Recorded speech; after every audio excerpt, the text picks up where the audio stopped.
They're coming to get you, Barbara. He's alive! We all go a little mad sometimes. Meddling kid. Trace the call. It's coming from inside the Be house. afraid. Be very.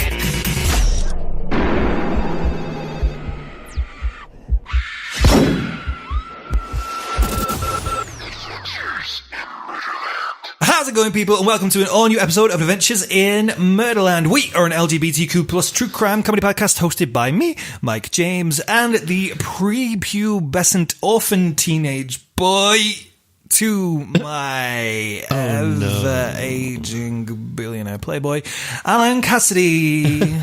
Hey guys. Hello. I was really struggling to think of one of those. It's a Batman and Robin reference, if you didn't get it. Okay, so this is part 2 of our story in regards to Donald Henry Gaskins. Gaskins, do you remember, Alan? Do you remember this guy? Yes, I do remember. In part 1, we discussed all the details about his sort of childhood, growing up, his time in sort of what we'd refer to as juvenile detention, juvenile hall, maybe? Sort of, Juvie. Yeah, Juvie. Juvie prison. And then his life during actual real life big boy prison. And of course we ended on the first, well, not the first murder of his, but the first one that will go to sort of form a familiar pattern as to what you'll see progress in this episode. Ooh. So what we're going to do, we're going to jump straight into it. But first, just get housekeeping out the way, as per usual. If you haven't already, you can find us on all of our social medias. They will, of course, be in the show notes down below.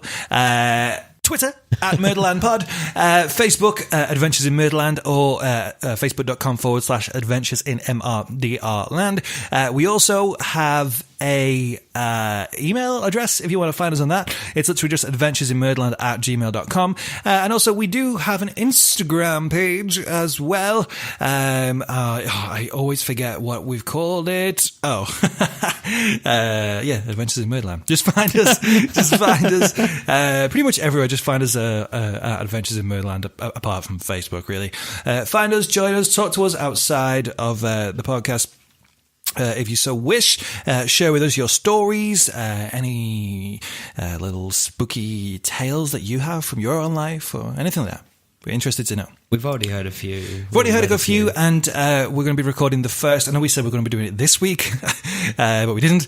But we will be recording the first of our sort of mini-sodes, where we're going to be discussing some of those letters and emails and things that you've sent to us in a short sort of 20-minute segment, maybe. I don't know how long it's going to be. We'll just freeball it. So yeah, that's it. Like we're doing with everything. All that out of the way. Let's jump in to the Grizzlies.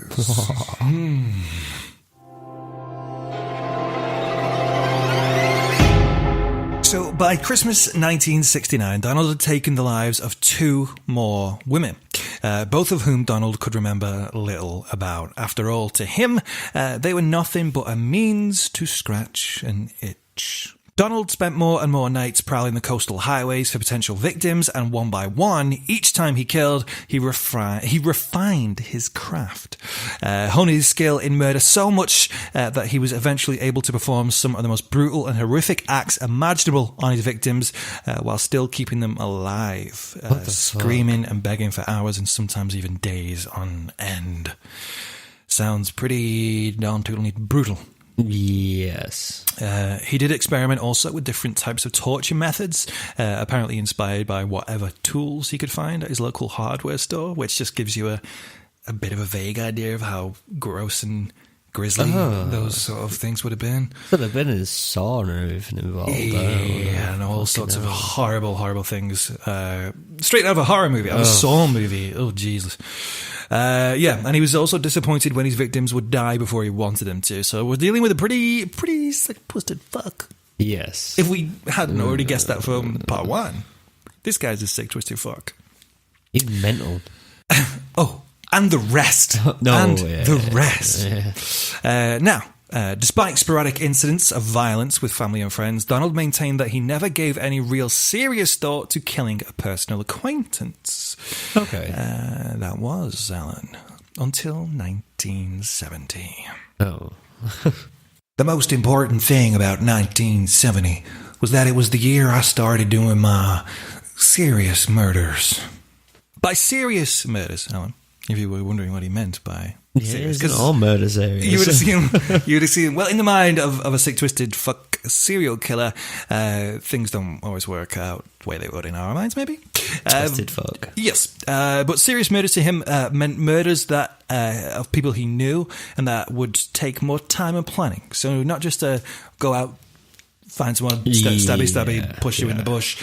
It was more like, actual planning had to go into this. Okay, makes sense. His first two quote-unquote serious victims were his 15-year-old niece, Janice Kirby, and her 17-year-old friend, Patricia Alsabrook. Oh. So, the abuse of trust and power in this situation is just gross. And obviously, trigger warning for anyone who's been... I mean, this whole podcast is trigger warning to you. It's just a big trigger warning the podcast is anyway. Yeah, this particular section gets pretty heavy. This whole episode gets pretty heavy in certain parts as well. So just a heads up on that. Yeah. Donald, being the sick fuck that he was, had previously entertained the thought of raping Janice a couple of times. But thankfully, up until that point, had so far never found the opportunity. Right. One night in November 1970, the two girls had been out drinking and needed a ride home. And of course, being the caring and loving uncle that he was, or seemed to be, Donald volunteered to pick the girls up.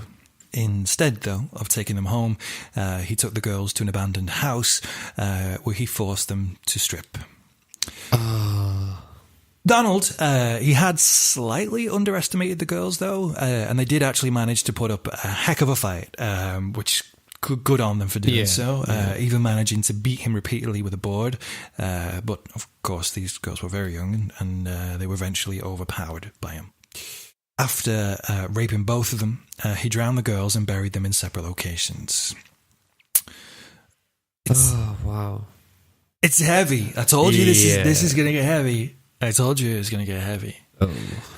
It's such a polar opposite from like the first episode where we were sort of bouncing off each other a little bit more, and it's a bit more sort of free. Like, got to bring the tone down a little bit for this one, definitely. Yeah. So police grilled Pee-wee about the double disappearance, and while he admitted talking to the girls on the last night that they were seen alive, he claimed that they had left him and driven off in a car with several unknown boys. Lacking a corpse or any other evidence, the trail went cold on the boys. Okay. So there was nothing more that they could do at that particular point. Which it really is. It's just, if you think of like your family, you can just never. I mean, I know it happens for sure. This is only just one example of it, but it's just the idea of like you trust. You put a sort of You're right. It's trust.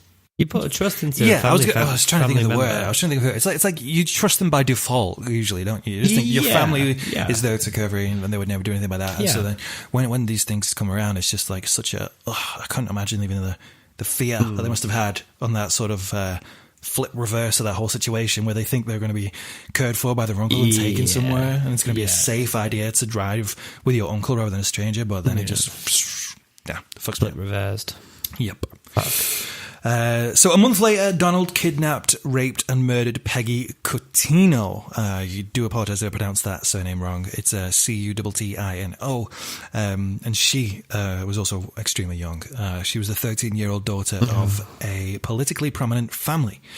However, this time the body would be found. So unlike with the girls, where for some reason they weren't found, this body was found. Ooh, I want to actually ask that question, actually. Okay. The police questioned Donald because he had been seen with her, but at the time they found no actual solid evidence to charge him with anything at all, and instead the blame actually landed on a guy named William Pierce.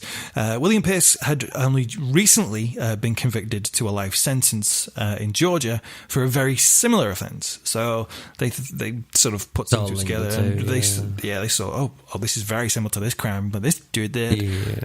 He must have done it. I wonder if they did that because obviously he's already got a life sentence. I wonder if they did that just to close. So like he's got like a bookend. Yeah, because they don't want open cold cases No, on yeah. the desks, do they? Yeah, and we've seen that happen in other ones that we spoke about as well, right? No, yeah, where they've just sort definitely. of palmed off the cases onto someone else who wasn't actually guilty for it, just to sort of close it down. It's difficult to really put a true number on just how many people Donald killed, primarily because he himself didn't really take note of the numbers. After all, he couldn't care less about them to have ever paid them any real notice outside of the actual torture itself. Yeah. One of the only victims he did ever recall by name was 16-year-old Ann Culberson. Donald had picked up Anne near a place called Myrtle Beach in 1971. And the thing is, what he would normally do, like I think I mentioned it earlier, what he would get these urges. Maybe I mentioned it in part one, where he would get these sort of urges.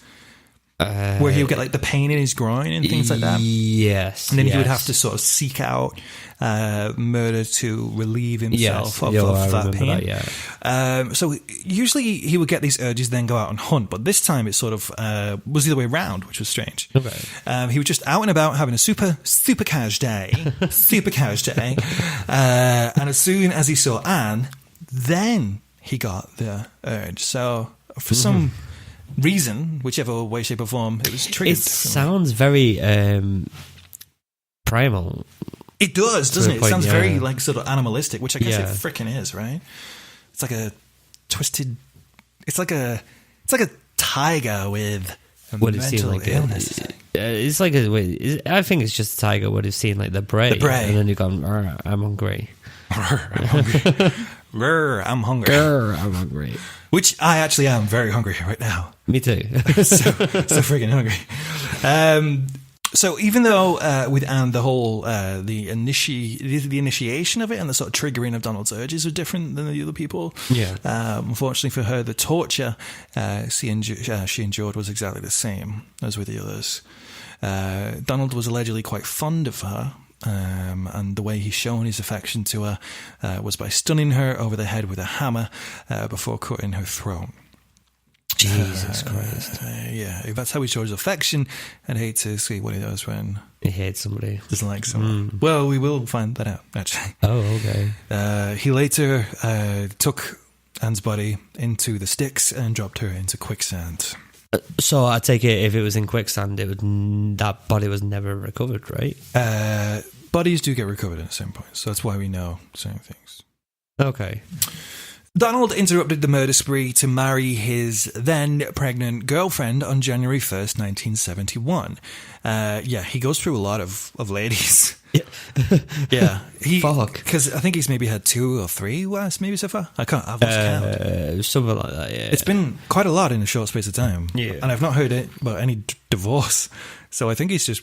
Murdered him. No, not murdered them. Oh, right. I think he's just marrying a ton of women. Like, polygamy. Polygamy, right? Polygamy, that's it. Yeah, even that's illegal, right? I don't know. Yeah. Maybe, I actually don't know. in our country, it is. But I don't know in certain states in America or that particular time frame. I don't know. Maybe it wasn't. But yeah, just marrying them. The whole marriage thing was just a momentary distraction. His next quote-unquote serious murder victim was 20-year-old Martha Diggs. And Sorry, was that 28 or 20? 20-year-old. Okay. 20-year-old Martha Diggs. Did I say 28? No, it just sounded like 28 to me. My bad. So Martha was an apparent... this is the words from the information that I sourced, so no disrespect to Martha. I did take out some other words because I didn't think they were relevant. Okay, yep. It was to do with... Yeah, I don't need to... I'm not going to that. We won't go into that.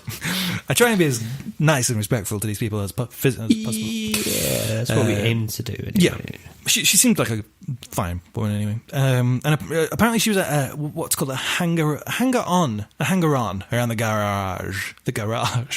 Where Donald worked part-time. So pretty much she just hung around the garage where Donald was working. And for whatever reason, Martha seemed to have a thing for Donald. Now, I don't know. Well, from the pictures that we saw of him, I guess he may have been considered mildly attractive. I mean, maybe. He's not my type. I mean, he's not going to get Zac Efron playing him in a movie like Ted Bundy, right? But no, he's not. But no.